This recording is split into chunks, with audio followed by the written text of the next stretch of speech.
What's up, legends? Welcome back to AJ's Insights, where we break down all things cinema, superheroes, and the projects that could have been iconic. And today, yeah, we're getting into it. Why I'm not excited for Batman 2.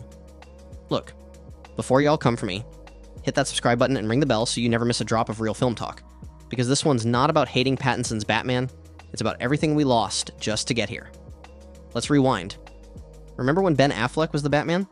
Snyder's vision had its flaws, sure, but one thing it absolutely nailed was casting. Ben Affleck as an older, war-torn Bruce Wayne, complete with a heavy moral compass, brutal physicality, and real-world consequences, that was a Batman I was ready to follow through hell. The plan was there. A solo Batfleck film, directed by Affleck himself, with Joe Manganiello's Deathstroke as the main villain, and Jared Leto's Joker lurking in the shadows.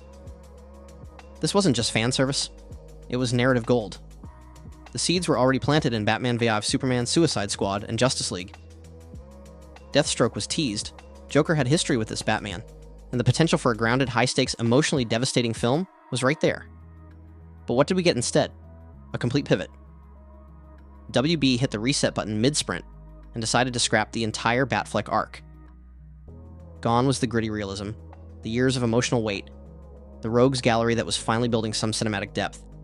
And in came The Batman by Matt Reeves. Now let me be clear, Reeves is a phenomenal director, and Pattinson brought something fresh to the table. The noir tone, the detective angle, the grounded Gotham, all well executed. But here's the problem. This is not the Batman we were waiting for. This is not the Batman that was teased over multiple films. This is not the resolution to the arc that Batfleck started, and that's where the disappointment kicks in. DC keeps pulling the rug out from under its own foundation. One minute it's Snyderverse, then it's standalone universes, then it's soft reboots, then it's Elseworlds, then it's James Gunn doing his thing. It's a never-ending cycle of, wait, now this is the real plan, while the fans are left juggling pieces of a universe that never gets time to breathe. I'm not saying The Batman Part 2 won't be a well-crafted film, but how am I supposed to get excited when I know we tossed aside the Batfleck movie that had real stakes, real continuity, and actual payoff? We could have had a Batman going toe-to-toe with Deathstroke in Arkham, mentally breaking under Joker's manipulation, reckoning with decades of trauma and moral compromise. We had a Batman who lost to Robin, who branded criminals, who was on the edge of his own identity. And all of that got shelved in favor of starting over with a Bruce who's still figuring himself out. Again, it's not that Pattinson's version is bad, it's that it feels redundant. It's another Year 2 story, another broken Bruce, another Gordon partnership, another Gotham crime wave. And I've seen that already. I wanted the next chapter. I wanted to see what happens when Batman has nothing left to lose, and Deathstroke is coming to take the last piece of him. So yeah, maybe Batman 2 will look good, have a great score, a creepy villain, and moody lighting. But for me, it's hard to care when I know what could have been. This isn't bitterness, it's just fatigue. Fatigue from watching the most iconic character in comic book history get reset every time the studio panics.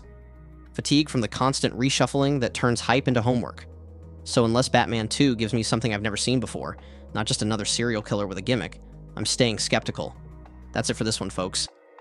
Let me know in the comments. Are you excited for Batman Part 2? Or do you still mourn the Batfleck film we should have seen by now?